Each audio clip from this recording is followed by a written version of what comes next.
Resuming debate. The Honourable Member for Etobicoke North.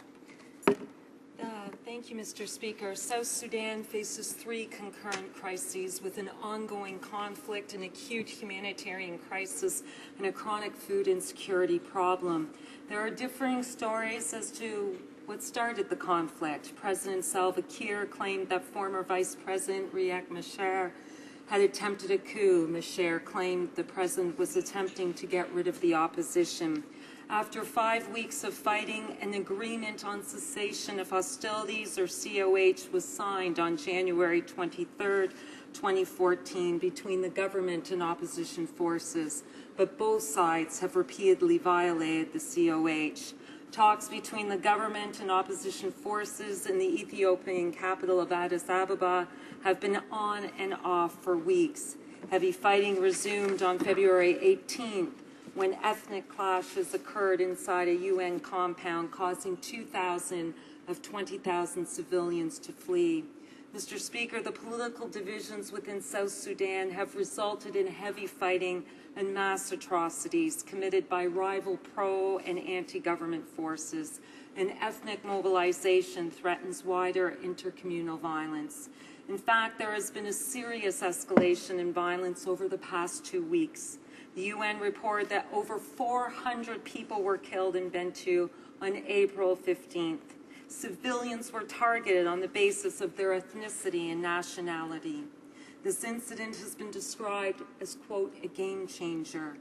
Radio stations were used to broadcast hate speech, urging men to rape women of specific ethnicities and demanding rival groups to be expelled from the town. Because of the ongoing security concerns and the lack of personnel, the United Nations mission in the Republic of South Sudan, or UNMISS, is facing challenges to effectively protect civilians outside their bases. Another violent attack on civilians occurred in the UNMISS camp in Bor on April 17th. Over 40 people were killed and many others were wounded. Mr. Speaker, the increase in violence is causing significant protection risks for civilians and further displacement. A rapid influx of 21,000 civilians seeking refuge into the base in just 48 hours. Many children have been lost or separated from family members, so they are particularly vulnerable. And women and girls are vulnerable to sexual and gender-based violence. Overcrowding means an increased risk of disease and competition for life-saving assistance. Mr. Speaker, South Sudan is a level 3 humanitarian emergency.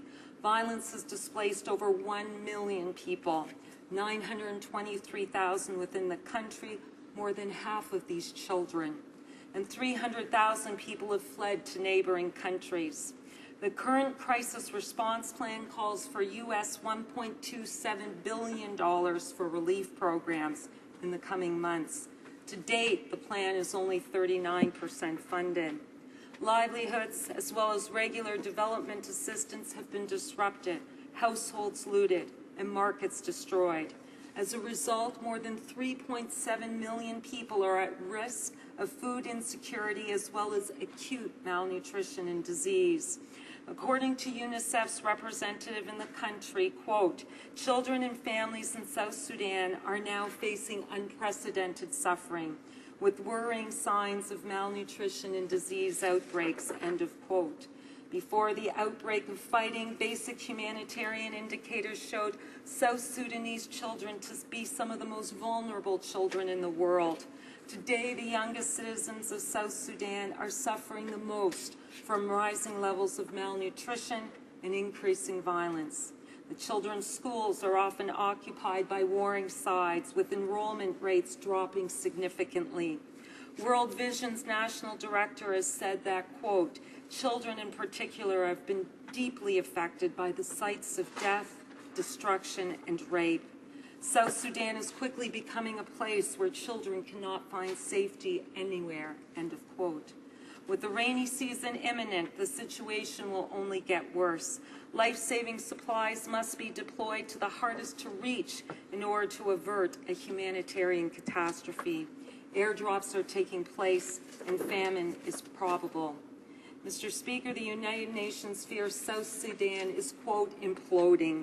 But with so many crises around the world's newest country is getting scant media attention. With the recent increases in violence, the international community has sharpened the tone of its condemnations.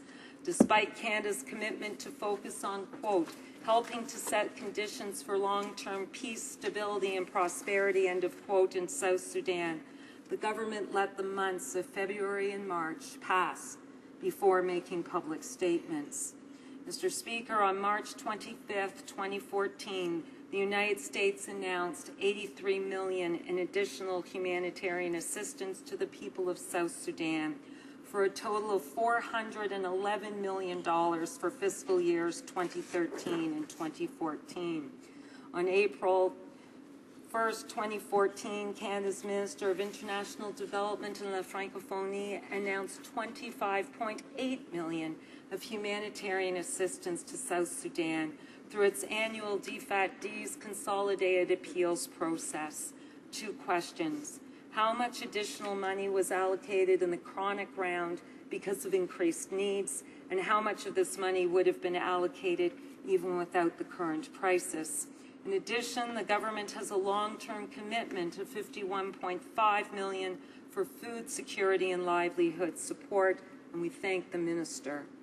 Mr. Speaker, Canadian members of Parliament should be aware of the worsening situation. To this end, I invited my Conservative and NDP colleagues to co-host a briefing with me for all parliamentarians on South Sudan. We heard from Médecins Sans Frontières, UNICEF, and World Vision. The House of Commons Foreign Affairs and International Development Committee should undertake a study to follow up on its last report. And I thank all parties for agreeing to my request for tonight's Take Note debate. Mr. Speaker, both sides of the conflict need to fully abide by the commitments made under the COH agreement and to continue to engage to resolve the crisis.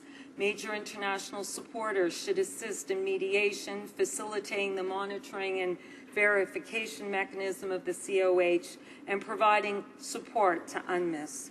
All perpetrators of mass atrocities must be held accountable, and a comprehensive strategy for ethnic and political reconciliation must be put in place.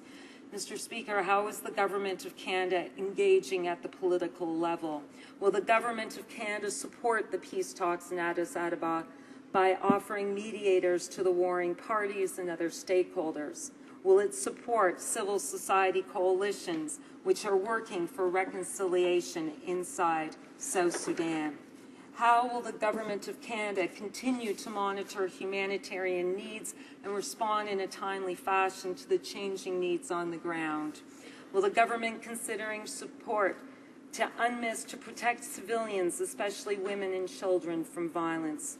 Will the government encourage the UN Secretary General's Special Representative for Children in Armed Conflict to travel to South Sudan and request a report to the UN Security Council on the situation of children in South Sudan, highlighting grave violations? Will the government request that the African Union has child protection specialists on the Commission of Inquiry into Human Rights Violations? Well, the government has given significantly in the past. Its approach needs to be rethought and take into consideration the long-term problems caused by the civil conflict begun in December 2013. Mr. Speaker, each of us in this House has a role to play. Let us engage with South Sudanese parliamentarians through the Canada-Africa Parliamentary Association and share in our constituencies what is going on. If the violence does not stop, South Sudan could slip further into ethnic conflict, with the risk of disintegration and the potential for regional disaster. The Central African Republic and Somalia remain embroiled in civil war. Eritrea is under dictatorship, and Sudan is on the verge of economic collapse.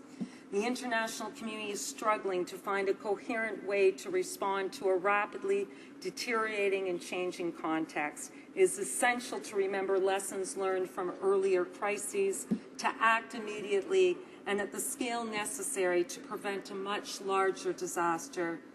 Canada must remain engaged in South Sudan and keeping South Sudan at the forefront of international attention. Thank you, Mr. Speaker.